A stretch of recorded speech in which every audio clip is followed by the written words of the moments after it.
महाराष्ट्र राज्य यांनी अशोक खरात आरोपी असलेल्या गुन्हा रजिस्टर नंबर 73/2026 या गुन्ह्याचा तपास SITच्या मार्फतीने करण्याबाबत आदेशित केलं होतं.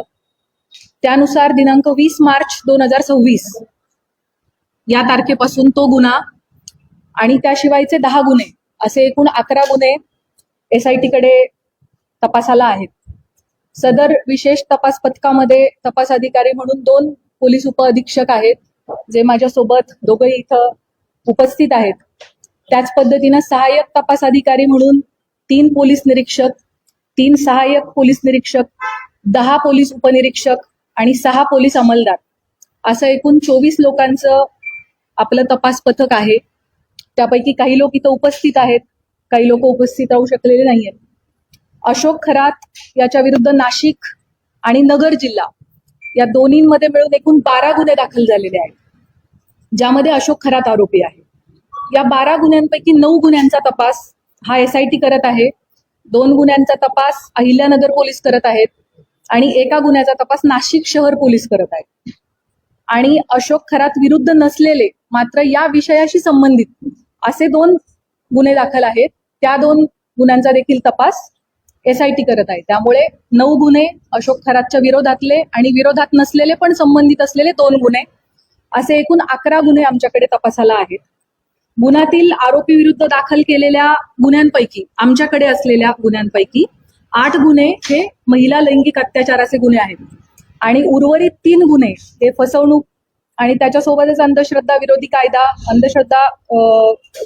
कायदा, सावकारी अधिनियम 2014 आणि इकॉनॉमिक ऑफेन्सेसची इतर रिलिव्हंट कलम याप्रमाणे दाखल आहे. महिला लैंगिक अत्याचाराचे सर्वच्या सर्व 8 गुन्हे आणि फसवणुकीचा 1 गुन्हा असे 9 गुन्हे SITकडे तपासाला आहेत. आजपर्यंतच्या तपासादरम्यान 30 पेक्षा अधिक साक्षीदारांकडे आपण विचारपूस केलेली आहे. साक्षीदारांकडे आणि पीडितेंकडे आपण जी चौकशी केली त्यातून आरोपी हा पीडित व्यक्ती आणि कुटुंबाच्या श्रद्धेचा गैरफायदा घेत होता, त्यांना भीती दाखवत होता, खडे, चिंचोके, रुद्राक्ष, पूजा विधी इत्यादी गोष्टींच्या माध्यमातून त्यांच्याकडून पैसा उकळत होता, महिलांना स्वतःकडे दैवी शक्ती असल्याचं भासवत होता, त्यांच्या कुटुंबियांच्या मृत्यूची भीती दाखवून त्यांना बदनामी करण्याची धमकी देऊन त्यांचं लैंगिक शोषण करत होता. त्याच पद्धतीनं ईशान्येश्वर मंदिराच्या परिसरात अंधारामध्ये हातचलाकीनं स्वतःकडे दैवी शक्ती असल्याचं भासवून समाजामध्ये सातत्यानं अंधश्रद्धा पसरवण्याचं कामही करत होता, असं आपल्याला निष्पन्न होतंय. महिला अत्याचाराच्या संदर्भाने दाखल 8ही गुन्ह्यांमध्ये पीडिता आणि त्यांचे कुटुंबीय हे अतिशय धाडसाने समोर आलेले आहेत आणि त्यांनी फिर्याद दाखल केली आहे. त्याच्यामुळेच आपण आरोपीवरती कायदेशीर कारवाई करू शकत आहोत. आपल्या सगळ्यांच्या माध्यमातून मी आवाहन करू इच्छिते की या महिलांनी लोक काय म्हणतील या भीतीनं अन्याय सहन केलेला आहे आणि आता अतिशय धाडसाने कुटुंबाला विश्वासात घेऊन त्यांनी गुन्हे दाखल केलेले आहेत.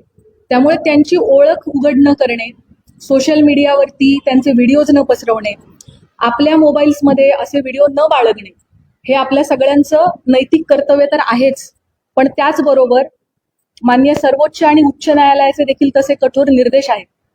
त्यांची ओळख गोपनीय राहणे आणि त्यांच्या खाजगी बाबींची सार्वजनिक चर्चा न होणे हे त्यांच्या मानसिक आरोग्यासाठी आणि त्यांचं धैर्य टिकून राहण्यासाठी अतिशय गरजेचं आहे.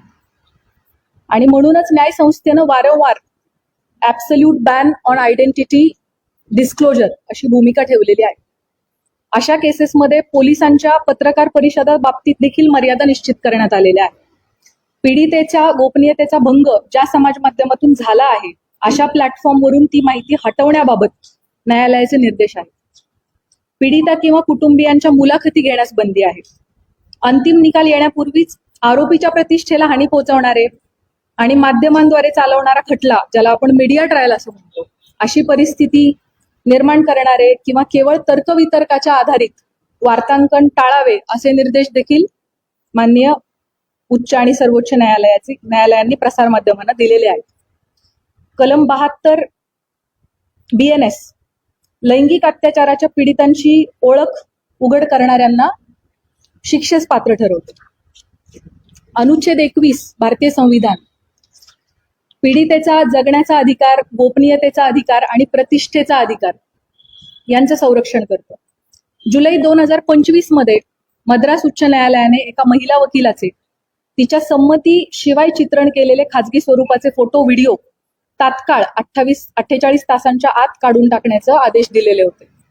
अशा प्रकारची सामग्री रोखणं हे राज्याचं कर्तव्य आहे असं न्यायालयाने त्यावेळेला अधोरेखित केलं होतं. SIT कडे असणाऱ्या गुन्ह्यांमधील पीडितांचे आक्षेपार्ह व्हिडिओ जे आहेत जे प्रसारित झाले होते त्याच्या एकूण 4650 लिंक्स SITच्या सायबर टीमने, आपली जी टीम आहे 24 लोकांची, यामध्ये 4 लोकांची सायबर टीम आहे. या सायबर टीमचं पूर्ण वेळ कर्तव्य हे होतं की प्रत्येक काही मिनिटांनी काही नवीन अपलोड झालंय का ते शोधणं आणि त्याला रिपोर्ट करणं. सो आपली ही जी SITची सायबर टीम आहे तिने महाराष्ट्र सायबरच्या मदतीनं आतापर्यंत 4650 लिंक्स या डिलीट करून घेतलेल्या आहेत. त्याच पद्धतीने सोशल मीडियावरती आक्षेपार्ह पोस्ट पुन्हा पुन्हा टाकणाऱ्या एकूण 451 अकाउंटला कायमस्वरूपी काढून टाकण्यात आलेला आहे. पीडितांचे आक्षेपार्ह व्हिडिओ प्रसारित केल्याप्रकरणी आतापर्यंत 2 गुन्हे देखील दाखल झालेले आहेत. सदरचे गुन्हे हे सातपूर पोलीस स्टेशन नाशिक शहर आणि कोपरगाव पोलीस स्टेशन अहिल्यानगर या ठिकाणी दाखल असून संबंधित घटकच त्याचा तपास करत आहेत आणि त्यामध्ये आजपर्यंत एकूण 6 आरोपींना अटक देखील करण्यात आलेली आहे. दिल्ली उच्च न्यायालयाने अलीकडेच एका विनयभंगाच्या प्रकरणाशी संबंधित बदनामीकारक स्वरूपाच्या सोशल मीडिया पोस्ट्स काढून टाकण्याचे आदेश दिलेले आहेत आणि आरोपीची प्रतिष्ठा जपण्यासाठी आणि त्याला निपक्ष सुनावणी मिळण्याची खात्री करण्यासाठी न्यायालयाने ही स्टेप घेतली होती. SIT कडे असणारे सर्वच तपास हे अतिशय संवेदनशील प्रकारचे असल्यामुळे त्याविषयीची जी माहिती आपल्याला सांगणं शक्य आहे ती माहिती मी आपणास याद्वारे दिलेली आहे. आपल्या सगळ्यांच्या मनामध्ये या प्रकरणाविषयी अनेक प्रश्न आहेत, मला त्याची पूर्णतः कल्पना आहे. त्यापैकी बहुतांश प्रश्नांना स्पर्श करण्याचा मी प्रयत्न केलेला आहे. या प्रकारच्या गुन्ह्यामध्ये BNS सेक्शन 93 BNSS प्रमाणे गुन्हा दाखल झाल्यापासून 60 दिवसांच्या आत आपल्याला दोषारोपपत्र दाखल करणं आवश्यक असतं. आपल्याकडचा या प्रकारचा पहिला गुन्हा हा नाशिक शहरामध्ये 17 मार्च 2026 रोजी दाखल झालेला आहे आणि SIT कडे त्याचा तपास 20 तारखेला आला, 3 दिवसानंतर. त्याचे ऑलरेडी 20 दिवस संपलेले आहेत आणि आणखी 40 दिवस अवधी आपल्या हातामध्ये आहे पहिल्या गुन्ह्यासाठी आणि उरलेले जे 7 गुन्हे आहेत ते देखील पुढच्या आठवडाभराच्या कालावधीमध्ये दाखल झालेले आहेत. त्यामुळे 40 दिवसानंतर पुढच्या आठवडाभरात या उरलेल्या सगळ्या गुन्ह्यांचं देखील डेडलाईन जी आहे ती जवळ येते. त्यामुळे असं आपण म्हणू शकतो की 40 ते 45 दिवसांमध्ये या 8 गुन्ह्यांचा तपास आपल्याला पूर्ण करणं आवश्यक आहे. तरी या सर्व गुन्ह्यांमध्ये चांगले पुरावे गोळा करून तपास वेळेत पूर्ण करण्याची SITचे प्रयत्न सुरू आहेत. त्यासाठी सर्वतोपरी प्रयत्न संपूर्ण टीम करत आहे.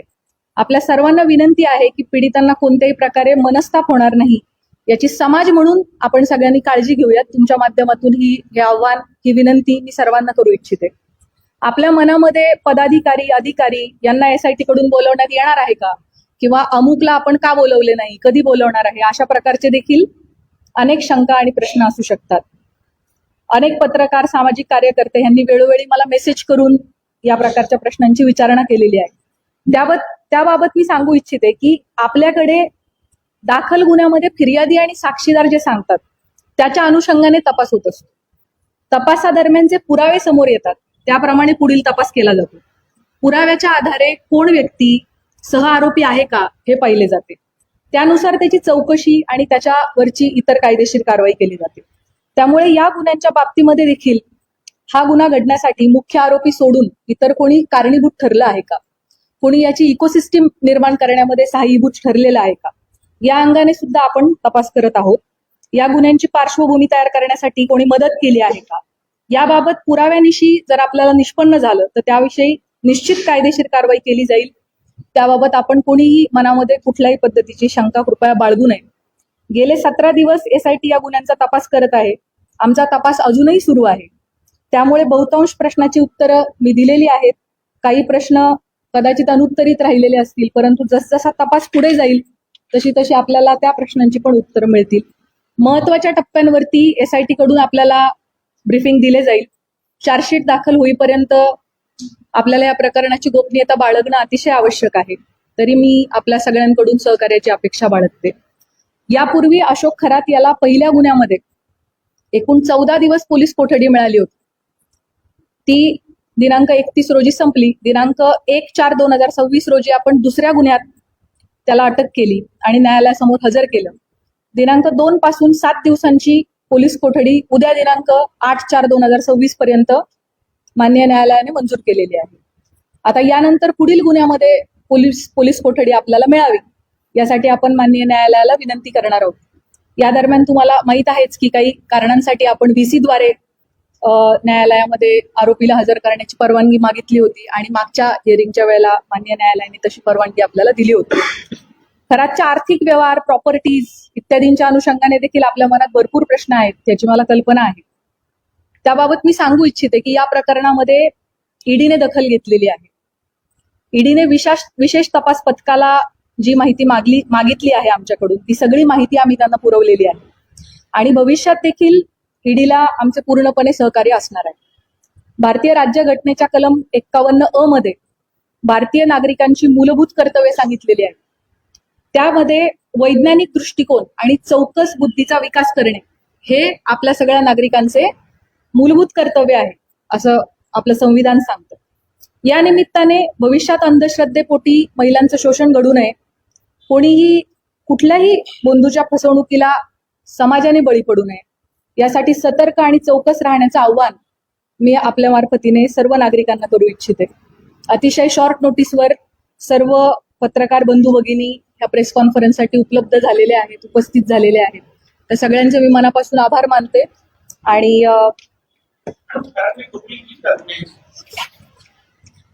मी जसं सुरुवातीलाच सांगितलं की या गुन्ह्यांच्या बाबतीमध्ये मला जी माहिती आपल्याला सांगणं शक्य आहे ती माहिती मी आपल्या समोर मांडलेली आहे. त्यामुळे आपल्या सगळ्यांनी या गोष्टीची सहकार्य करावे की जोपर्यंत चार्जशीट दाखल होत नाही त्याबाबत काही तपासातल्या बाबींची गोपनीयता ठेवणं आपल्यासाठी अतिशय आवश्यक आहे. आपल्या सगळ्यांचे